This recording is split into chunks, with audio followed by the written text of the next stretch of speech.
Hello everybody, good morning, Assalamu alaikum. This is Mohammad Saddam Hossein, Assistant Teacher in English, Srishti Central School and College Rajshahi. Dear student, কেমন আছো তোমরা? আশা করি সকলেই ভালো আছো। আমিও তোমাদের দোয়ায় ভালো আছি। আজকে তোমাদের সামনে নতুন একটি ক্লাস নিয়ে এসেছি। আজকে আমরা মডেল টেস্ট শুরু করতে যাচ্ছি। সো তোমরা জানো আমরা আমাদের গ্রামার সেকশনটাকেও শেষ করে ফেলেছি এবং গ্রামার সেকশনের কিছু বেসিক জিনিসগুলো তোমাদের গত বেশ কয়েকটা ক্লাসে আলোচনা করে বুঝিয়ে দেওয়া হয়েছে। আশা করছি তোমরা সেখান থেকে ভালো কোনো ফল অবশ্যই পেয়েছো। আজকে থেকে আমরা মডেল টেস্ট শুরু করব। তোমরা জানো অ্যাজ ইউ নো তোমাদের সিলেবাসে মডেল কোশ্চেন 16টা হচ্ছে তোমাদের প্রথম model test.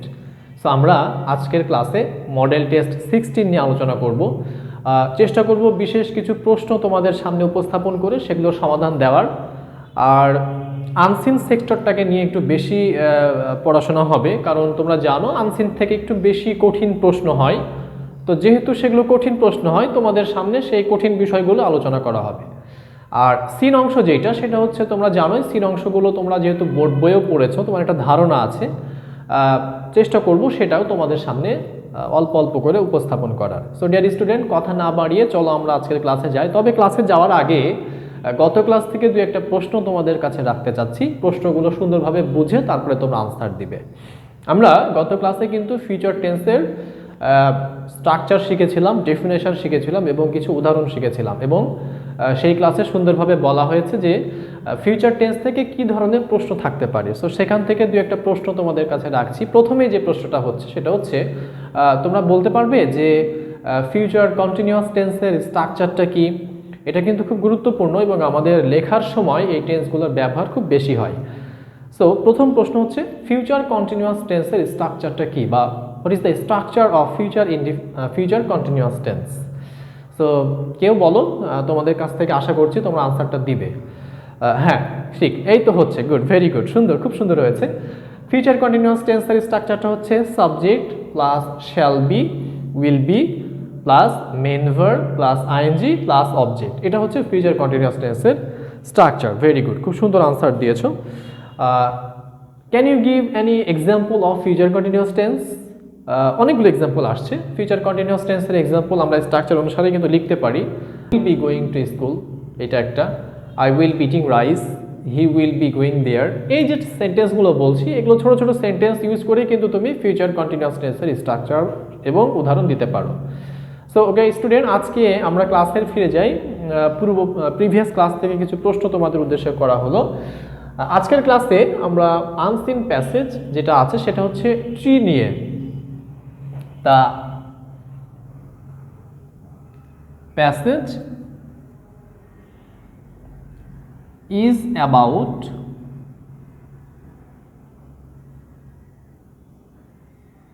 Tree.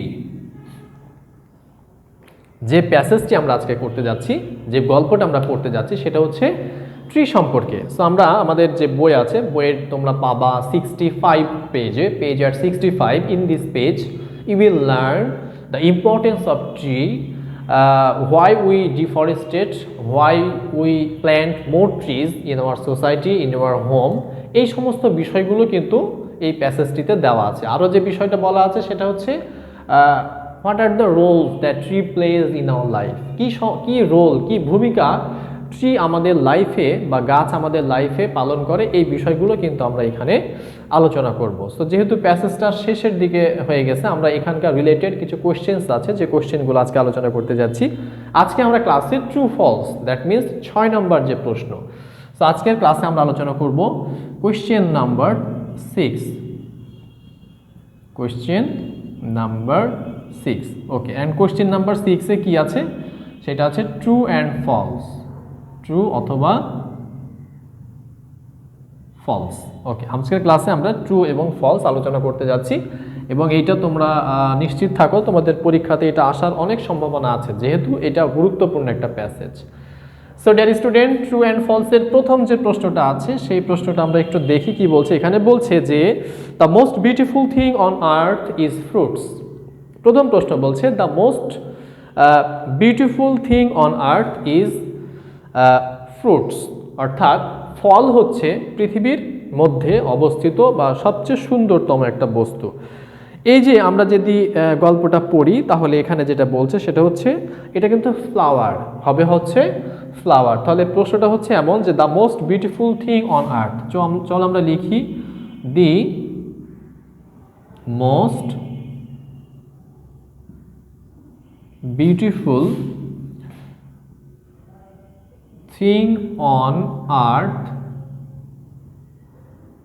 Is fruits.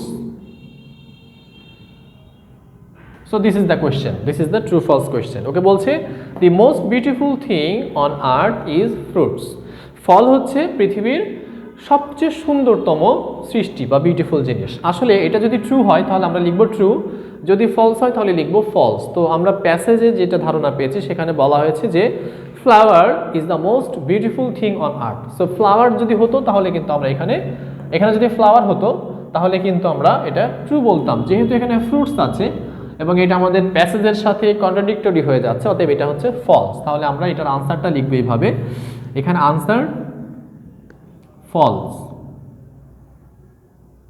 ওকে, আনসারটা হচ্ছে ফলস। তাহলে আমরা এইভাবে এটার আনসার শেষ করলাম। এবারে আমরা পরবর্তী প্রশ্নে যাচ্ছি। ডিয়ার স্টুডেন্ট, দেখো পরবর্তী প্রশ্ন যেটা বলছে সেখানে বলছে trees brings rain. Trees brings rain. তাহলে প্রশ্নটা হচ্ছে এরকম, ট্রিজ ব্রিংস রেইন। গাছ বৃষ্টি নিয়ে আসে, মানে গাছের জন্য আমরা বৃষ্টি পাই। কথাটা কি সত্য? কতটুকু সত্য সেটা কিন্তু আমরা জানি, আমরা বিজ্ঞান থেকে দেখেছি যেখানে ট্রির স্বল্পতার কারণে বৃষ্টিপাত হয় না, ট্রি বেশি থাকলে সে জায়গায় বৃষ্টিপাত হয়। অতএব আমরা বুঝতেই পারছি এটা কিন্তু আমাদের সঠিক ইনফরমেশন দেওয়া আছে। তো যেহেতু এটা একটা সঠিক ইনফরমেশন দেওয়া আছে অতএব এটা হচ্ছে আমাদের ট্রু অ্যান্সার। তাহলে আমরা এখানে লিখবো আনসার ট্রু। ওকে, আমরা দেখো ডিয়ার স্টুডেন্ট, আমরা কিন্তু দুইটা প্রশ্ন সুন্দর শেষ করে ফেলেছি এবং সকল প্রশ্নগুলোই কিন্তু আমাদের প্যাসেজের মধ্যে দেওয়া আছে। সো প্যাসেজ থেকে আমরা ইনফরমেশনগুলো খুঁজে দেখব এবং আমরা প্রশ্নের সাথে মিলিয়ে দেখব এটা আসলে ট্রু হচ্ছে নাকি ফলস হচ্ছে। ওকে, এরপরে যেটা বলছে সেটা বলছে যে they give us carbon dioxide. They gives us, তাহলে আমরা এখানে লিখি they give us carbon dioxide. Okay, they give us carbon dioxide. এখন এই দেটা কে বলো তো? তোমরা কি বলতে পারবে? এখানে যে দে ইউজ করা হয়েছে আসলে এই দেটা কে? এখানে যেহেতু ট্রিজ নিয়ে আলোচনা করা হচ্ছে অতএব আমরা স্বাভাবিকভাবে বুঝতে পারছি এটা কোনো মানুষ নয়, এটা হচ্ছে একটা গাছ নিয়ে আলোচনা করা হচ্ছে। যদি এখানে মানুষ নিয়ে আলোচনা করতো তাহলে আমরা এই প্রোনাউনটিকে কিন্তু পার্সোনাল প্রোনাউন আকারে ধরতাম। যেহেতু এখানে ট্রিজ নিয়ে আলোচনা করা হচ্ছে অতএব this they refers to the trees that is discussed in this passage. এই প্যাসেজে যে ট্রি সম্পর্কে আলোচনা করা হয়েছে দে দ্বারা কিন্তু সেই ট্রিগুলোকে বোঝানো হয়েছে। সো এটা বলছে যে they give us carbon dioxide. তাহলে এটা একটা ট্রু। জানি আমরা কার্বন ডাই অক্সাইড কিন্তু গাছ ছাড়ে, এটা যদি হয় তাহলে আমরা কিন্তু ট্রু দিতে পারতাম, বাট এটা কিন্তু ফলস হবে কারণ অক্সিজেন কিন্তু এখানে বলছে গিভ। গিভ মানে কি? দেয়া, কোনো কিছু দেয়া। যদি এখানে টেক হয়ে যেত তাহলে কিন্তু এটা ট্রু হইতো। যেহেতু টেক না, এখানে গিভ আছে, তাহলে এটা হয়ে যাচ্ছে ফলস। গাছ কখনো আমাদেরকে কার্বন ডাই অক্সাইড দেয় না স্বাভাবিকভাবে, এটা কিন্তু বুঝতেই পারছি। গাছ আমাদেরকে কার্বন ডাই অক্সাইড কখনোই দিবে না, গাছ দেয় আমাদেরকে অক্সিজেন। তাহলে এটা হচ্ছে ফলস। তাহলে আমরা আনসারটা এখানে লিখি, আনসার হচ্ছে ফলস। ভালো করে খেয়াল করে দেখো, পরীক্ষায় যদি প্রশ্ন চেঞ্জ করে দেই তাহলে কিন্তু এই জিনিসগুলো তোমাদের মাথায় রাখতে হবে। তোমরা যদি হুবহু মুখস্থ করে যাও that means you will suffer in the exam hall. তুমি কিন্তু এক্সামে সাফার করবে। তোমাকে মনে রাখতে হবে এখানে কি বলছি, এখানে বলছি গিভ। যদি এখানে গিভটাকে তুলে দিয়ে আমি এখানে টেক বসায় দেই তাহলে কিন্তু এটা ট্রু হতো। যেহেতু এখানে গিভ আছে অতএব এটা হয়ে যাচ্ছে ফলস। আবার আরেকভাবেও চেঞ্জ করা যায়, এই যে কার্বন ডাইঅক্সাইডের জায়গায় যদি আমরা অক্সিজেন লাগিয়ে দিতাম তাহলে কিন্তু এটা ট্রু হয়ে যেত। সো মনে রাখতে হবে কোন জিনিসটা এখানে বলা হয়েছে এবং প্রশ্ন দ্বারা কী বোঝানো হয়েছে, এটা খেয়াল রেখেই কিন্তু তোমাকে প্রশ্নের আনসার দিতে হবে অবশ্যই। সো আমরা লাস্ট প্রশ্নতে চলে যাচ্ছি, ডি নাম্বারে যেটা বলছে আমাদের ডি নাম্বারে এখানে বলছে যে the bear no impact on the climate. The bear no impact. So আমরা এটা লিখি the bear no impact on climate. Okay, the bear no impact on climate. Impact মানে আমাদেরকে জানতে হবে, ইম্প্যাক্ট মানে প্রভাব, বেয়ার মানে বহন করা, ক্লাইমেট মানে হচ্ছে আবহাওয়া। তো এখানে বলছে যে তারা ক্লাইমেটের উপরে কোনো ইম্প্যাক্ট ফেলে না, কোনো প্রভাব ফেলে না। Is it true or false? Obviously it's a false answer. So আমরা এখানে আনসারটা যেটা পাবো সেটা হচ্ছে ফলস আনসার। এই যে প্রশ্নের আনসারটা আমরা করলাম, এটার জন্য কিন্তু তোমাদেরকে ওয়ার্ড মিনিং জানতে হবে। এখানে বেশ কিছু ওয়ার্ড মিনিং আননোন আছে যেগুলো তোমাদের অজানা। সাপোজ বেয়ার মানে বহন করা, দায়ী বা দোষী, ইম্প্যাক্ট মানে হচ্ছে ফলাফল বা প্রভাব, অ্যান্ড ক্লাইমেট মানে হচ্ছে আবহাওয়া বা পরিবেশ, প্রকৃতির উপরে। এখানে বলছে যে তারা মানে গাছগুলো ইম্প্যাক্ট ক্লাইমেটের ওপরে কোনো প্রভাব ফেলে না, এটা কিন্তু ফলস। অবশ্যই প্রভাব ফেলে। তাহলে আমরা এখানে আনসার যেটা দিয়েছি সেটা হচ্ছে false. Okay, the very last question, আমরা নাম্বারে যদি যাই, তোমাদের পরীক্ষাতে 5টা থাকতে পারে। সো আমি নাম্বার পর্যন্তই তোমাদেরকে আলোচনা করে দেখাচ্ছি। এখানে নাম্বার যেটা বলছে সেটা বলছে the trees keep the soil strong. So এখানে বলছে trees keep the soil strong. Strong মানে আমরা জানি স্ট্রং মানে কি বলতো? স্ট্রং মানে হচ্ছে শক্তিশালী। ওকে, ভেরি গুড। সয়েল মানে হচ্ছে মাটি, আমাদের যে ভূ প্রকৃতি মাটি আছে সেইটা। কিপ মানে হচ্ছে রাখা, কিপ মানে কোনো কিছুকে শক্ত করে ধরে রাখা, কোনো কিছু আঁকড়িয়ে রাখা। আমরা জানি যে trees keep the soil strong, গাছপালা কিন্তু মাটিকে শক্ত করে ধরে রাখে, এটা কিন্তু আমাদের জেনারেল নলেজ থেকে আমরা জানি। আর একটা বিষয় হচ্ছে সেটা হচ্ছে তোমরা দেখবে নদী ভাঙ্গনের সময় সরকার থেকে অনেকগুলো গাছ লাগাইতে বলে নদীর পাড়ের, কারণ হচ্ছে নদীর পাড় কিন্তু ভাঙ্গে। সো ভাঙ্গনের হাত থেকে রক্ষা করার জন্য কেন গাছকে লাগাইতে হবে?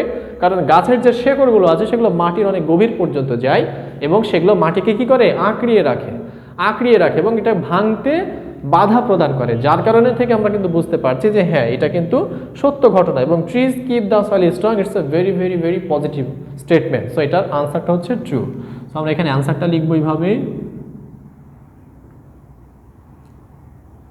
ট্রু।